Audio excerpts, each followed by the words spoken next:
I've used a portable air conditioner in my home for about 5 years now, but this new one's much smaller, has a really small footprint, but it cools so much better.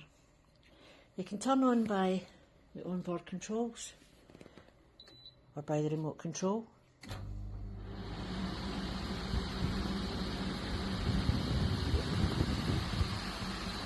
Set your desired temperature.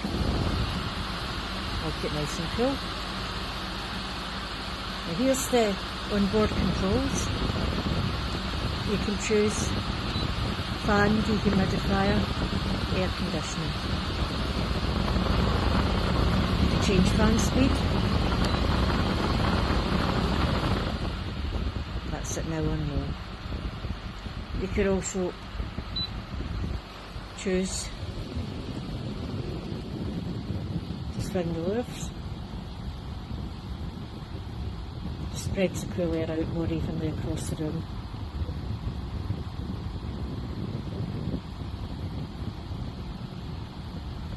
I mean, we have a coal fire, so it's great to freshen the air up, but in the summer they're an absolute lifesaver, because we've got a dog who hates the heat and really doesn't do well in it at all, so it literally does save his life.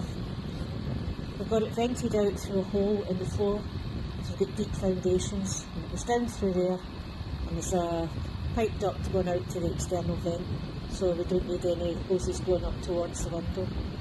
So and also it's much quieter than our old one. With no juddering compressor, it makes us jump. It's just smooth all the way through. So 5 stars, definite.